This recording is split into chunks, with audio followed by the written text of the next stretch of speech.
አድማጮች ከልቦ የቀረበውን ትርታ 97.6 ኤፍኤም ነው እያደመጣችሁ የምትገኙት። አብራችሁን ስላላችሁ እጅግ አድርገን እናመሰግናለን። ማለዳ 12 ሰዓት ከ30 ሲል ጀምረናል። እስከ 2 ሰዓት ከ30 እንቀጥላለን። የአጋራችን መልእክትና ሰዓት ወጃውን ነው ተከታትለን ተመልሰን የተገናኘ ነው። ይህ ማለት ከሀገር ውስጥና ከባህር ማዶ የተመራረጡ ዜናዎችን ለእናንተ እናጋራለን።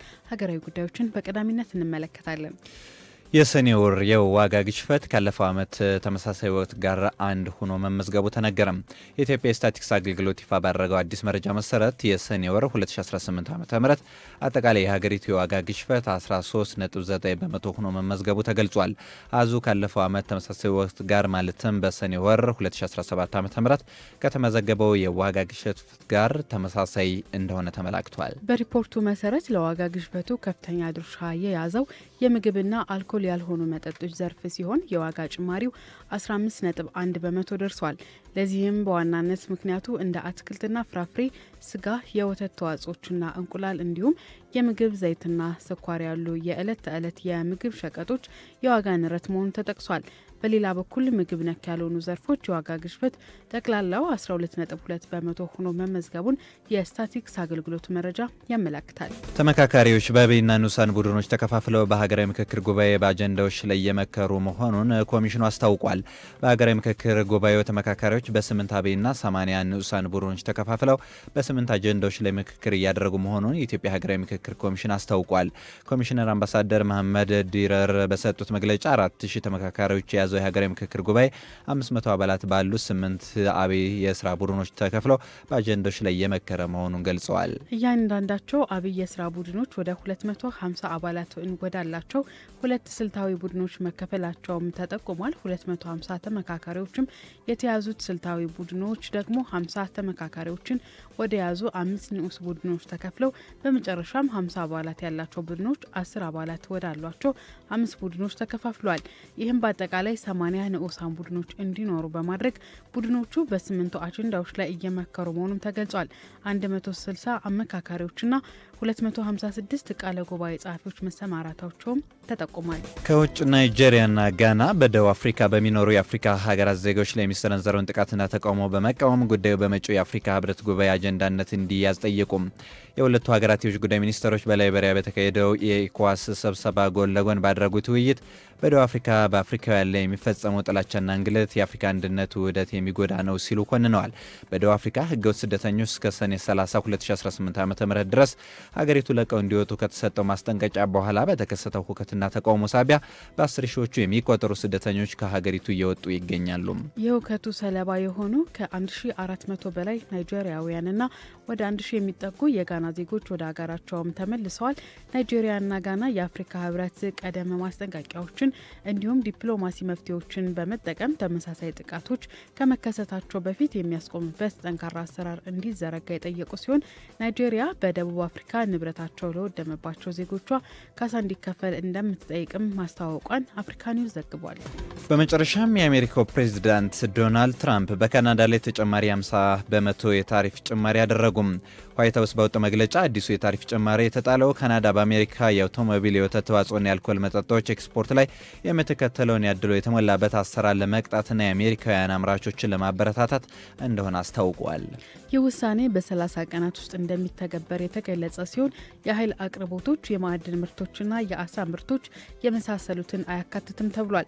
የካናዳው ጠቅላይ ሚኒስትር ማርክ ካርኒ በበኩላቸው የትራምፕ ውሳኔ የሶስቱ ሀገራት የሰሜን አሜሪካ የንግድ ስምምነትን የሚጥስ ነው ሲሉ የኮነኑ ሲሆን ሀገራቸው አሁንም ቢሆን ችግሩን በንግግር ለመፍታት ከአሜሪካ ጋር የምታደርገውን ድርድር አጠናክራ እንደምትቀጥል መግለጻቸውን የአልጀዚራ ዘገባ ያመለክታል። አድማጮች አብራችሁን ስላላችሁ አብራችሁን እንደሆናችሁም እየደወላችሁ በሀሳብና አስተያየቶቻችሁ እያጋራችሁን ስለሆነ እጅግ አድርገን እናመሰግናለን። ቆይታችን እስከ 2 ሰዓት ከ30 ይቀጥላል። ታዲያ በቆይታችን በአጋርነት አብረው የሚሰሩ ድርጅቶች አሉ። እሱም ማን እንደናት የሚላችሁ ናት ባንክና ራይት ትራንስፖርት ነው። ራይት ትራንስፖርት ወደ 8294 በመደወል ወይም ደግሞ በራይድ መተግበሪያ በመጠቀም ከተማ ውስጥ የፈለጋችሁበት ቦታ እንቅስቃሴ ማድረግ ትችላላችሁ። ይህ ብቻ አይደለም፣ ዴሊቨሪ ማዘዝ ብትፈልጉ የዴሊቨሪ አገልግሎት አላቸው። እንዲሁም ከተለያዩ ክፍላት ሀገራት እንዲሁም የዓለም ክፍሎች የሚመጡ ወዳጅ ዘመዶቻችሁን ለመቀበል ጊዜ ቢያጥራችሁ ደህንነታቸው እንደተጠበቀ ያላችሁበት ድረስ እንግዶቻችሁን ይዞላችሁ ይመጣል። ስለዚህ ወደ 8294 በመደወል ወይም ደግሞ የራይድ መተግበሪያን በመጠቀም እንቅስቃሴዎችን ማድረግ ትችላላችሁ። ለፈጣን የትራንስፖርት አማራጭ ራይድ ትራንስፖርት የኢሳት አጋራችን ነው። ሌላኛው የኢሳት አጋራችን እናት ባንክ ነው። ወደ እናት ባንክ ጎራ ስትሉ የተለያዩ አገልግሎቶችን ታገኛላችሁ። ከነዚህ መካከል ደግሞ የውጭ ምንዛሬ አገልግሎት አንደኛው ነው። ከውጭ የተላከ አደራ በእምነት የሚደርስበት ቦታ እናት ባንክ ነው ይላቸዋል። በውጭ ሀገር ከሚኖሩ ቤተሰብ ወዳጅ ዘመዶቹ የተላከለትን ገንዘብ እንዲሁም በእጆ የሚገኘውን የውጭ ሀገር ገንዘብ በፍጥነት ደህንነቱ ተጠብቆ በእናት ባንክ ይቀበሉ፣ ይመንዝሩ።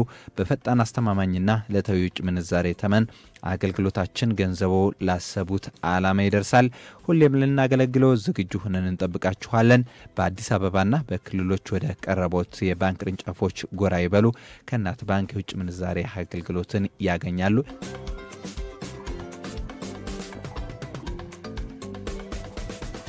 አድማጮች አብራችሁን ስላላችሁ እጅግ አድርገን እናመሰግናለን። የአርሶ አደርና የአርብቶ አደር ልጆች ይዞታ ባጠረ ጊዜ ውስጥ ለማረጋገጥ የሚያስችል ሰነድ ለውይይት መቅረቡን የሜርኩሪ የሚተካ አዲስ የወርቅ ማውጫ ቴክኖሎጂ ጥቅም ላይ መዋሉን የናይጄሪያ ፍርድ ቤት የነዳጅ ማሰራጫ ኩባንያ ሽያጭ ለማቆም የቀረበ ክስ ውድቅ ማድረጉንና የኢራን የውስጥ ጉዳይ ሚኒስቴር ፓኪስታን መግባታቸውን በሁለት ሰዓቱ የሀገር ውስጥና የባህር ማዶ የዜና ሰዓታችን እንመለከታቸዋለን።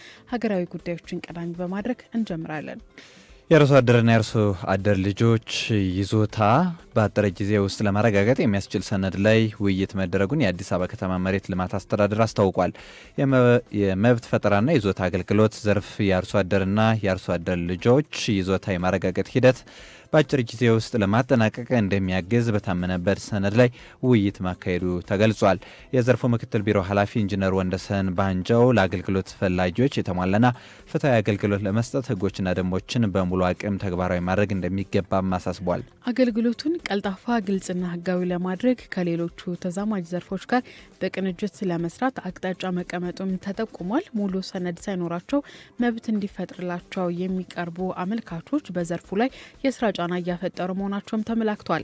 ለውይይት የቀረበውና የአገልግሎቱን በፍጥነት ለማጠናቀቅ እንደሚያግዝ ለታመነበት ሰነዱ ተግባራዊነት የዘርፉን ባለሙያዎች ቁርጠኝነት እንዲሁም ጠንካራ ድጋፍና ክትትል እንደሚፈልግም ተጠቅሷል። ሜርኩሪን የሚተካ አዲስ የወርቅ ማውጫ ቴክኖሎጂ ጥቅም ላይ መዋሉ ተገልጿል። በቤንሻንጉል ጉሙዝ ክልል በሰው ልጅ ጤና እና በአካባቢ ላይ ጉዳት የሚያስከትለው ሜርኩሪ የተሰኘ ማዕድን የሚያስቀር ቦራክስ የተሰኘ አዲስ ቴክኖሎጂ አማራጭ ጥቅም ላይ መዋል መጀመሩን የክልሉ ማዕድን ሀብት ልማት ቢሮ አስታውቋል። ለአካባቢው ተስማሚ የሆነው የቦራክስ ቴክኖሎጂ ወርቅ አምራቾች ለጤና ጎጂ ከሆነው ሜርኩሪ በመላቀቅ የተሻለ ምርት እንዲያገኝ የሚያስችል መሆኑን ያመላከቱት የቢሮ ኃላፊ አቶ ቱጁኔ አደም አሰራሩን ለማስፋፋት ሰፊ የስልጠናና የቴክኖሎጂ ሽግግር ስራዎች እየተከናወኑ ይገኛሉ ብለዋል። ከዚህ በተጨማሪም ከሚድሮክ ኢንቨስትመንት ግሩፕ ጋር በመተባበር አምራቾች ሜርኩሪ ሳይጠቀሙ ያወጡትን ወርቅ በቀጥታ ለፋብሪካ የሚያስረክቡበት አሰራር መዘርጋቱም ተገልጿል። በዘርፉ የሚስተዋለውን የቴክኖሎጂ አቅርቦት ውስንነቶችን ለመፍታት ባለድርሻ አካላት ድጋፍ እንዲያደርጉ ጥሪ ያቀረቡት አቶ ቱጃኔ በክልሉ ህገወጥ የወርቅ ማውጣትና የኮንትሮባንድ እንቅስቃሴን ለመግታት ጥብቅ እርምጃ እየወሰዱ እንደሆነም ተናግረዋል። ከውጭ የናይጄሪያ ፍርድ ቤት የነዳጅ ማሰራጫ ኩባንያን ሽያጭ ለማስቆም የቀረበ ክስ ውድቅ አደረገም። ዓለም አቀፍ የነዳጅ ማሰራጫ ኩባንያ ሼል በናይጄሪያ ያሉትን ንብረቶችን ለመሸጥ የያዘውን እቅድ ለማስቆም የቀረበውን ክስ የናይጄሪያ ፌዴራል ፍርድ ቤት ውድቅ አድርጓል ሲል ያስነበበው አፍሪካ ኒውስ ነው። ክሱን ያቀረቡት በባየልስ ግዛት የኤክስተማ መንግስታዊ ግዛት ባህላዊ መሪ ቡባሪዮ ዳኮሎ ሼል በአካባቢው ለዘመናት በተፈጠረ የዘይት ፍሳሽና የአካባቢ ብክለት ተጠያቂነት ሳይወጣ ንብረቶችን መሸጥ እንደማይገባው ተከራክረው ነበር።